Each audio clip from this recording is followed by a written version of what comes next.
भगवान का जन्म महोत्सव मनाने से जीव संसार के जन्म कर्म के बंधन से मुक्त हो जाता है। आज तो लोग अपना जन्मोत्सव मनाने में बड़े मशगूल होते हैं। आज हमारा बर्थडे है,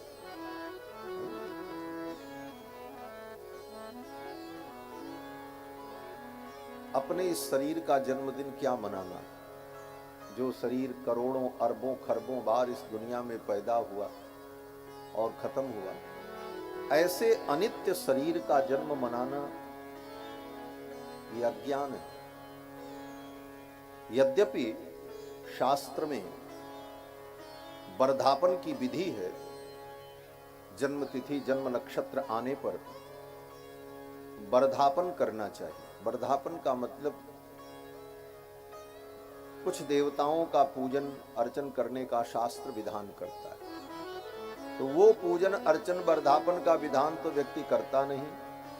फालतू फंड के काम, मोमबत्ती जलाओ, फूंको, बुझाओ, आग लगाओ और समस्त प्रकार के फुहड़पन का प्रदर्शन करो। इसी का नाम लोगों ने जन्मदिन, बर्थडे। ये पाश्चात्य संस्कृति इतनी हावी होती चली जा रही है कि हम अपने संस्कारों को भूलते चले जा रहे हैं।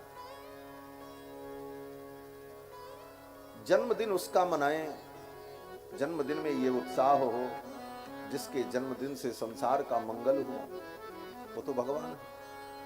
हमारे आपके पैदा होने से संसार को क्या मिला, कौन सा कमाल कर दिया।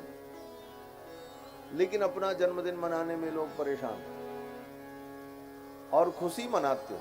सच पूछो तो जन्मदिन के दिन हमको आपको खुशी नहीं मनानी चाहिए, अपितु चिंतन करना चाहिए कि जीवन के इतने वर्ष बीत गए, हमने क्या किया और आगे जो जीवन बचा है इसमें हम क्या करें। अपने किए हुए की समीक्षा करनी चाहिए।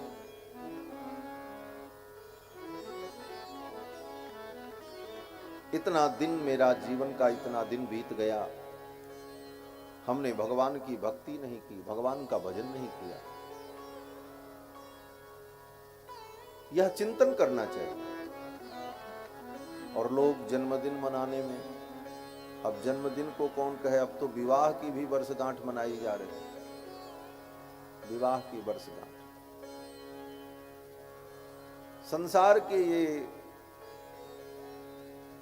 जो सब उत्सव, वर्षगांठ, ये सब कहीं न कहीं हमको अज्ञान की गांठ में बांधने वाले हैं। हम मोह में, अज्ञान में बंधते हैं,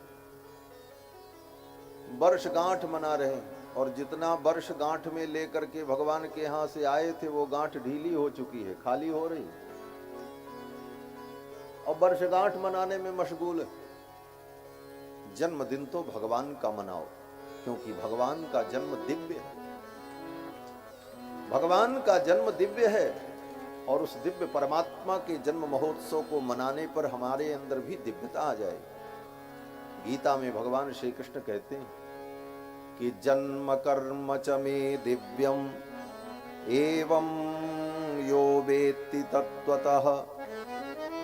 मेरा जन्म कर्म दिव्य है। मेरे जन्म कर्म को जो ठीक ठीक जानता है, अनुभव करता है, सुनता है। त्यक्त्वा देहम पुनर्जन्म नैति मामेति सोऽर्जुन। हे अर्जुन, वो अपने शरीर का त्याग करने के बाद फिर संसार के बंधन में नहीं आता। तो भगवान का जन्म महोत्सव मनाने पर हम जन्म और मृत्यु के बंधन से मुक्त हो जाते हैं। यही बात गोस्वामी तुलसीदास जी महाराज भी कहते हैं। जब राम जी का जन्म महोत्सव हुआ, जन्म की कथा का वर्णन किया तो आगे पंक्ति में कहते हैं, यह चरित जे गावहीं हरिपद पावहीं तेन परहीं भवकूपा। जो भगवान के इस जन्म चरित्र को गाएगा वो संसार के भवकूप में नहीं पड़ेगा।